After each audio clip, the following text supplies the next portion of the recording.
I don't know. Hey, what's up, writers and readers? My name is Frankie Hope, and welcome back to my channel, or welcome to my channel, Wake Up Frankie, if you are new. Today, I want to talk about motivation.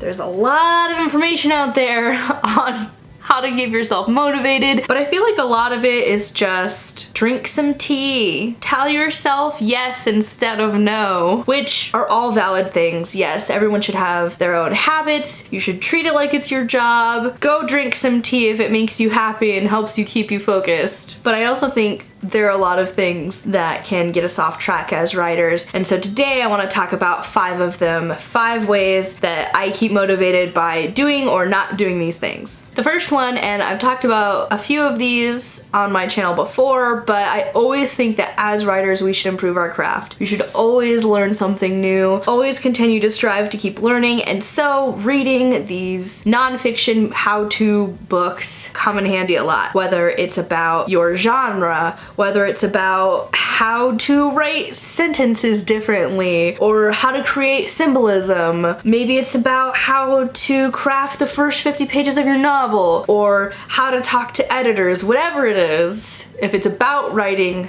you should read it. Self-improvement is super important as people. I think that to continue to be a good person, you have to grow. So to continue to be a good writer, you have to feed that writer part of your soul. But to stay motivated, I find that reading books about writing makes me want to write more. I want to try out the new things that I've learned, or I want to try to incorporate the new things that I've learned in my writing. Number 2 is find a friend who also likes to write. It seems kind of like a no-brainer, but constantly talk to that friend about your writing. Whatever your whip is, maybe you want to talk about your characters, your character building, maybe you're having a problem, maybe you're having a success. It's great to celebrate your successes with other people, but find a person who knows what you're going through, who is also a writer and is dedicated to writing, because that person can help you instead of hinder you. The people in your life, they don't mean to hinder you by saying, oh, I didn't really enjoy that, or why would you write in that genre, or I don't get it.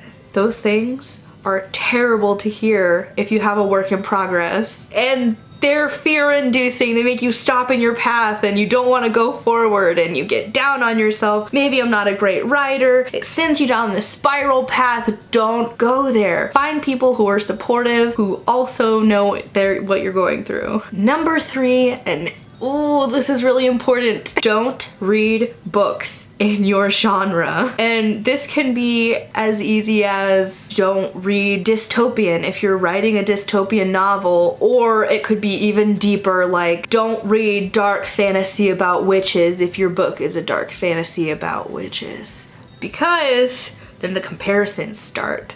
It stops the creative flow and I start to think, well, maybe my world isn't right, or maybe the rules around magic aren't right, or maybe my characters aren't developed enough, or maybe they should do this, or maybe they should do that. This person's book is so good. Is my book good? Don't think those thoughts. In fact, don't even go there. And you cannot go there by not reading that book. There are a lot of books right now that I really want to read that are in my genre and subgenre. I bought them because I want to support those authors, but I am not going to read them because I don't want it to influence me and I don't want it to hinder my creative process. And when I am done, I will read those books. But until then, don't do it. Number 4 is take yourself seriously. Earlier in number 2, I mentioned that you need to find a person who knows about writing so you can talk to that person about writing, but there are also people in your life that will ask you, what did you do this weekend? What do you do when you go home from work? And when people ask me that question, most of the time I say, I'm writing, or I'm editing, or I'm reading this new book about insert writing thing here. And then they're gonna say, what are you writing? Come up with an elevator pitch. This is something simple you can say about your book that explains maybe what genre you're writing in, what you're writing about. It's quick, it's easy, but also it makes people take you seriously instead of, oh yeah, that crazy over there, she thinks she's gonna write a book. You are great. So instill fill others with that sense of greatness by coming up with a confident thing to say about your book, about your writing habits, because what you do is serious and it's amazing, and you should be able to articulate that to other people as well. Because if you can't, then the look on their face that is disappointed when they're like, oh, so you just like go home and sit down and just like write stuff for yourself because you're not a published author. That's demotivating.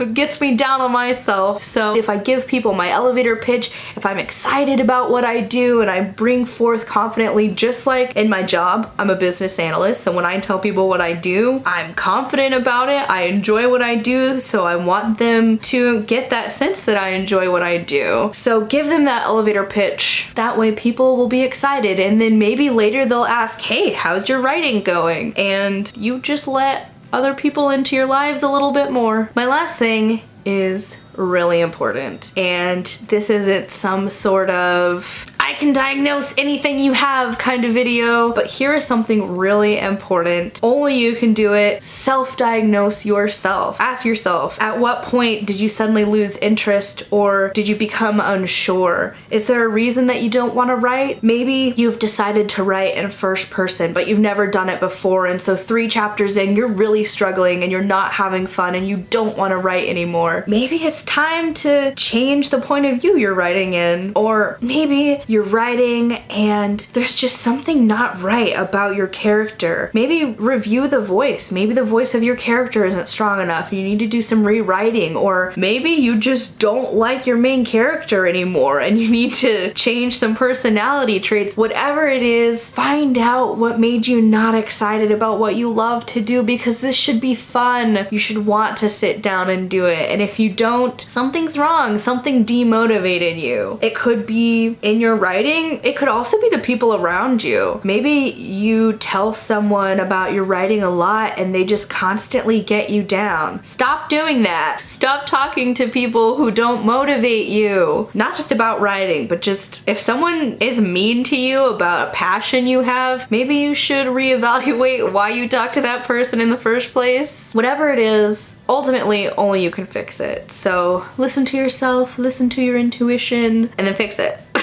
No matter how much work it takes, fix it. Maybe you don't want to rewrite your manuscript in a different point of view because it would take a really long time. But if you want to do things the right way and you want to be happy about what you're doing and you want to feel motivated, find whatever is wrong and fix it. What about you guys? Tell me in the comments below, what are some things that motivate you or demotivate you? Do you find that any of these things are helpful or not? I want to hear from you guys. Tell me in the comments below, and as always, thank you for watching, and I'll see you in the next one.